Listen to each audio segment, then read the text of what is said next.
On today's episode, we are going to take this basic cylinder vase from the Dollar Tree and transform it into 6 stunning different ideas. None of them are the same. All of them are really easy, but one of them definitely gives me a run for my money. See if it all turns out in the end, if I'm happy with all of the results.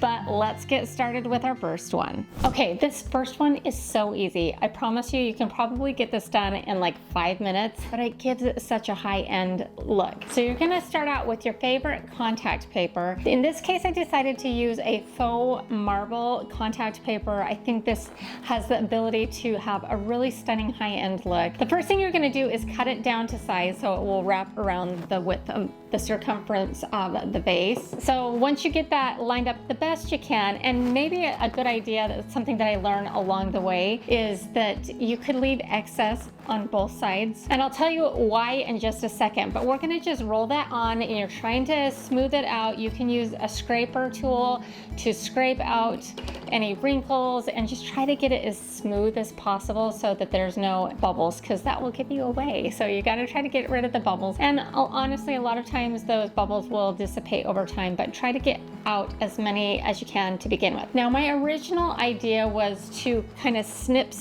around the bottom edges and wrap it, thinking that, you know, it would be really cool because there's like an ever so slight little curve at the bottom of the base. And so I thought it would be really cool for it to just kind of wrap around that. That didn't end up working. Even though I cut those relief cuts, you could still kind of tell. So what I ultimately decided to do is take a straight edge blade and just cut around the bottom edge and make it even with the bottom of the base. Having learned this, you could do the exact same thing around the top, so that's why I would leave a little excess on either side. I wanted to dress it up a little bit, and so I had this gold foil tape right here, and honestly, you could do something a little bit thicker. This is just what I already had in my stash. Something double this thickness would be really nice, and this is just some washi tape that I got at Hobby Lobby or Michael's or someplace like that. I used this electrical tape to kind of line up where I wanted it to start, and then I wrapped it around the vase and did that on the bottom, and then I did it on the top, and I think it gives it such a nice finishing touch. Then you can just arrange any flowers. I just grabbed some flowers that I had in my stash just to kind of illustrate the look that you could get. A simple arrangement. It doesn't have to be anything fancy, and I think this is a really high-end look. The base is like $1.25, and we maybe if that used $1 worth of contact paper and tape, honestly. So this is like a $2 vase, and it looks so cute, and it gives you this really nice and beautiful high-end look. I think it's fantastic. Now I wanted to do a different kind of variation on this look. I wanted to do it with this faux concrete contact paper, but not the entire jar. I thought it would be fun to kind of play around with it. So I started out with probably like a 4-inch, maybe it's like 3.5 to 4 inch. It was a leftover piece that I had in my stash, already cut, already ready to go. I didn't really do anything with it, and I just wrapped that around the bottom part of the vase right here. And I was hoping that it would look okay, but it did look a little unfinished on the edge. So again, I took that same gold washi tape and put that on the seam, and it really did finish it out and made it look so much better. This took a matter of like, I mean, we're talking less than 5 minutes. Easy, all day long. Such an easy project. And it just dresses up the vase a little bit. It gives you a different look. I mean, not that this vase is unattractive. I think it's fine. Like, it's a good vase. There's lots you can do with it. And you did it in the matter of minutes, and it gave you a totally different look. So I hope you like that one. Super easy. This next project gave me a real run for my money. It's supposed to be easy, and in theory it is easy. I'll tell you what went wrong as we go, but let's just say it was a little bit more challenging than expected, but you'll have to stay tuned to see if I'm able to pull it off. So what I did is I wanted to do something with the larger jar that they now sell at the Dollar Tree. It's about $3. They were out of stock on this one. So I ended up actually going to Hobby Lobby to get one that's like the similar size. And so the one at Hobby Lobby on sale is a $4.50, so it's $1.50 more, but I think it's about the same size. I can't remember because they were out of stock, but I think it's pretty close. Also, I know we're talking about the skinnier cylinder, but you can do the same concept on the skinnier one. I just thought it would be fun to throw in a little bit bigger version. Plus, I'm going to be giving this one away as a gift. So the first thing that we did on this is I need to design the monogram, and I did this in Cricut Design Studio. You can use any cutting software you want, or you could even design something on Canva and print it out on like a water slide paper or something like that, or you can even go to Etsy and buy one of these things, because I'm going to show you that there's actually quite a lot of value in this particular design, and it will be an amazing gift idea for you. So just keep that all in mind. So I went into Cricut Design Studio and I went through their options as far as the monograms that are in their system.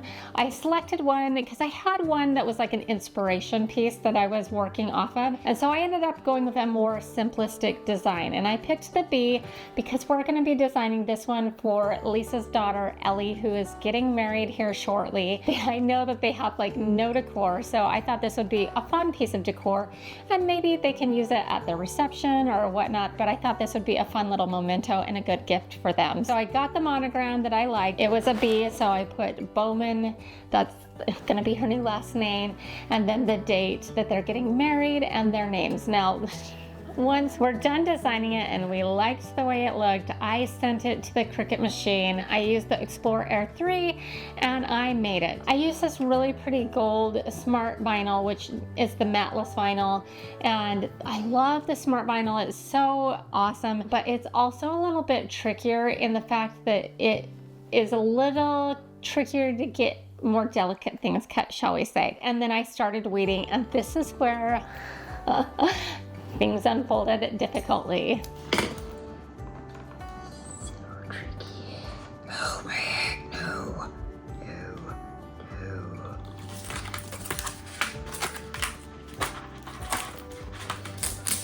We're cutting it again. This time we're doing more pressure. Things didn't go according to plan, but you're gonna have to stay tuned to see what happens, how I work around it, if I work around it, if I just scrap this project altogether, or if I pull it off. So stay tuned for that. We're gonna move on to our next project in the meantime. So what I thought is, like, I'm trying to think of all these different ways to, and there's actually a lot of ways you can redo these bases. You can leave them as is. Like I said earlier, these are just such a good solid piece. So my next idea is, like, what if we turn this into some kind of jar? Now I've seen variations of this and I wanted to do my own take on it. So I started out by trying to create a lid, and I had like a wood round that you pick up at like any craft store, really. I also had this little wood finial. I don't even remember where I got it. So then I got my favorite drill, y'all. It's my drill, the Athena drill by Aaliyah, and it's seriously so powerful, beautiful, and amazing, and designed for us ladies because we deserve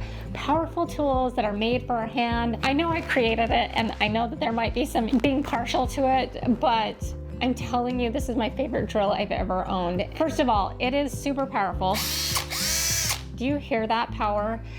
The pink drills out there that they think you need on the market will not have that kind of power behind it. It also has a cheetah print handle and blue glittery, like a Tiffany type blue. It's not Tiffany blue, but, and the sparkle in the plastic, which I had to fight for because all the manufacturers like, you don't put glitter in power tool plastic. And I'm like, you do if you're making them actually for a girl. Besides the immense power, the beautiful design and the style of it, on most drills that are made for men, this is like a much bigger distance. So like when you're trying to squeeze the drill to pull the trigger, you're like hitting it with your front tip because men have bigger hands, longer fingers, and all of that. So we have made this more narrow for a smaller woman's hand. So it just fits in the hand really nicely. It feels really comfortable. It's balanced. It's powerful. It's a hammer drill. So anyways, if you haven't gotten yours yet, you have to get it because it's just so amazing.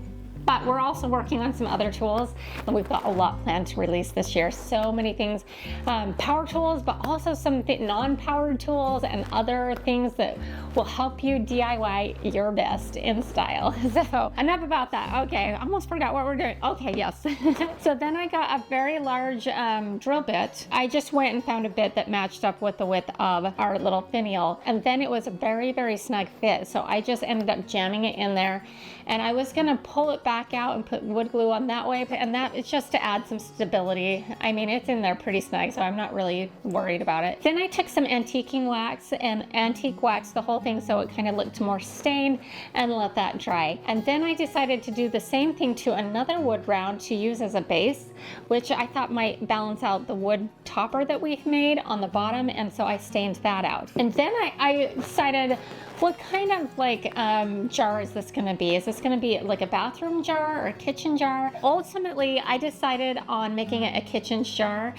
A couple episodes ago, I did a not sugar jar. If you have seen that episode, you'll know what I'm talking about. But this time I decided to just make a traditional sugar jar. But if you don't have a Cricut machine and you want to make something similar, there are a lot of options out there. Now, I got this giant package. These are all bathroom ones. I could have gone ahead and used one of these, I suppose, but these are like bathroom labels that I got off of Amazon, and I think it was a really good price. It was a few years ago, so I don't really recall, but I know that they have like kitchen ones and things like that, and it's just a sticker and you could stick it on too. So there's lots of options out there. And so I went into Cricut Design Studio again, and I cut out sugar. And so we did that. It went way easier than our last project. And then I just used some transfer tape, stuck it on the jar, kind of going vertically, and then that was it. And by the way, I used permanent vinyl in this case because if I want to wash it or anything, it will just be a little bit more durable. So, but you don't have to use the permanent, you could use a removable as well. And that's it. Isn't this so cute? It's so simple. When you all in all, probably less than $3 worth of supplies into this. It's so cute. So there is some flexibility in this project to customize it to your design style, and so I hope that gave you some good ideas for that one. Okay, so where did we leave off on this whole monogrammed project that we're struggling with right now? And it's all due to the tiny little scripty font on their names, Mac and Ellie, but it was so pretty. I didn't really want to change it. I wanted to really see if I could make this happen because the font was beautiful. The second time, what I ended up doing is I trashed the first one obviously, and then I recut it. And this time around, I'm like, I'm gonna cut it with more pressure because I forgot to hit the more pressure on this. And with smart vinyl, it's just a really good idea to always do more pressure because it needs a little bit more of it, like a deeper cut, because it's just a thicker vinyl and all of that. And that did help a lot. So then I started to weed it, and I was like, just take it slow, we got this. And it was definitely going better than the first time around.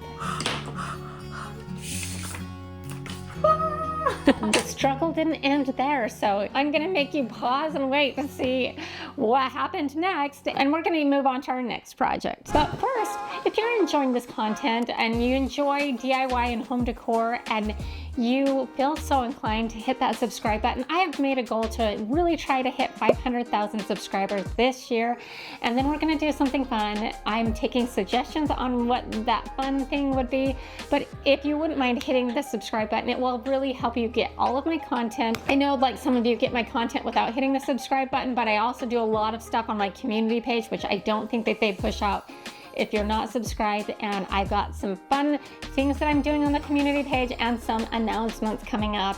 And I'm also get your feedback and your opinions on the community tab a lot. So anyways, if you want to hit that subscribe button and get more content from me, I would really appreciate it. So, okay, now moving on to our next project, which is, I know you probably have seen this, but this is one of my favorite ways to hack this vase, and I have done it probably a ton of times. But basically basically you take one of these jars and you take one of the Dollar Tree candlesticks and you put it as like the stem on this, and it makes this beautiful like overall look. And if you want it to be more permanent, they sell at the Dollar Tree these epoxy kits that cure in 5 minutes. I've used these a lot. So you squeeze out the contents, you mix it all together, and you use that as a glue. This time around, because I might want some flexibility in this vase, I don't know, I used just hot glue, and I hot glued that on, and then you just style it up. In my case, I ended up putting in some Dollar Tree, like of their darker stones in the base, and then I had some white cherry blossom branches on it.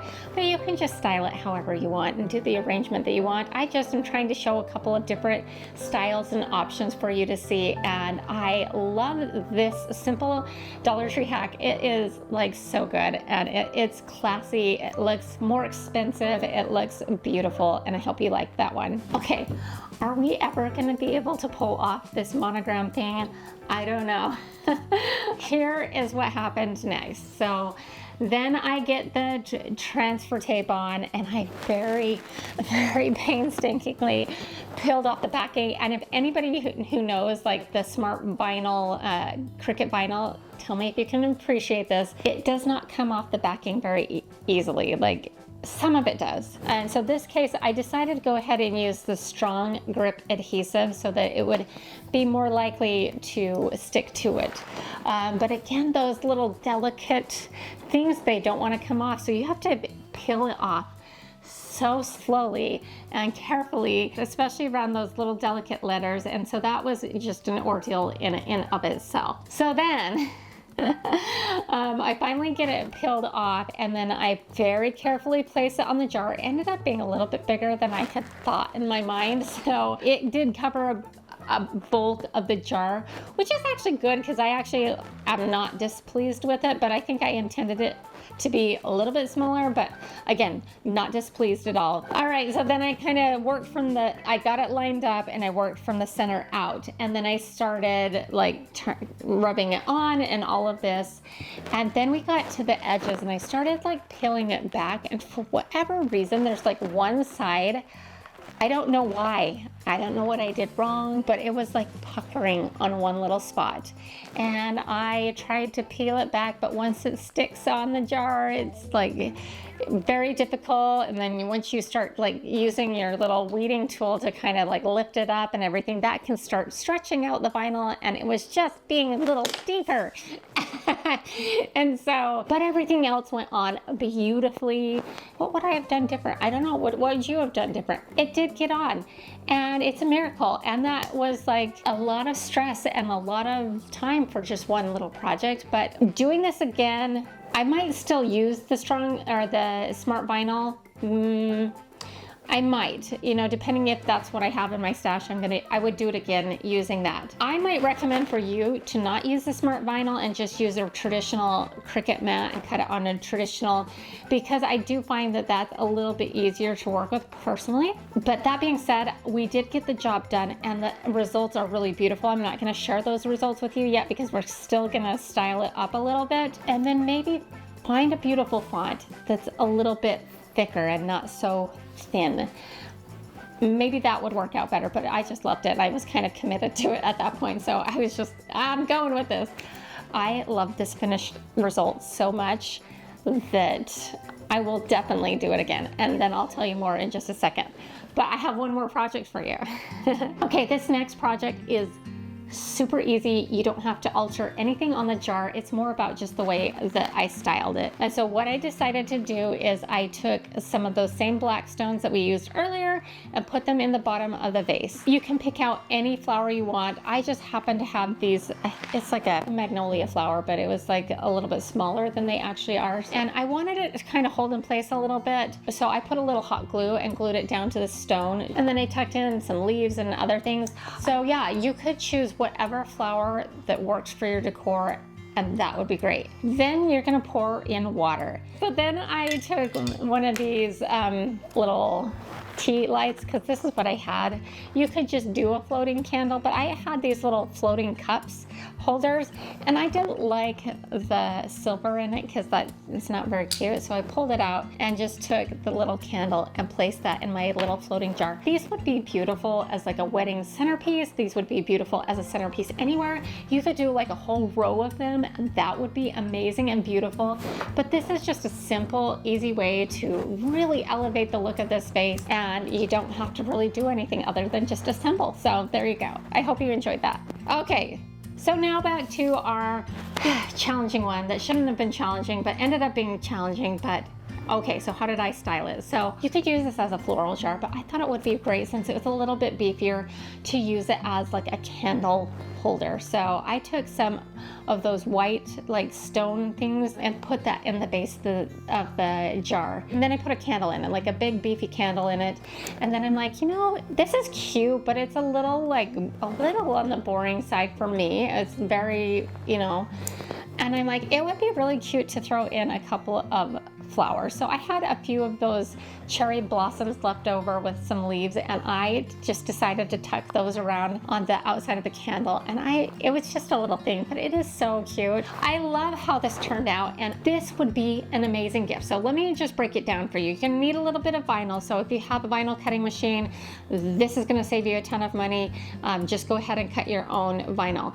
You could also just order a vinyl piece from Etsy. I don't know exactly how much something like that would run you, but I know it would be way cheaper than buying the finished version of this, okay, so I found some inspiration versions of this. For like this size of a jar with a monogram on it, I found it for about $37.50, not including shipping. So you could call that like $45. For the size that we did, like that big beefier size, I found this online for $90. I'm telling you, with the bigger one, that's $3, maybe about $1 to $1.50 in vinyl. And then like, you don't even have to do it with a candle and all of that in it. You could just give the gift as the vase itself. It is like under $5, looks like a $90 gift or even a $50 gift. And there's also like lots of different variations. You could set it on like a pedestal. There's so many things. This is a great gift idea, and I am definitely going to be recreating one for myself because I loved it that much. So to me, all of that effort was worth it in the end. Absolutely, I would do it again, and I hope that Ellie and Mac really love that. And most importantly, I hope that they have a wonderful wedding. I'm so excited for them. Coming up on my next episode though, I'm going to be doing a collaboration with Lisa Birmingham, and I'm going to be throwing Ellie Birmingham a shower, and that will include a couple little snippets of that in the episode, but we're doing thrift flips, so that should be a lot of fun. So stay tuned for that. More's coming. I've got my son's bedroom makeover underway, so we've got so much fun things coming, and I hope that you enjoy what you see here. And if so, here's another video that I think you'll like as well. And to all of you, I hope that you know that you are more powerful than you know. We'll see you next time. Bye. Time for like a nap.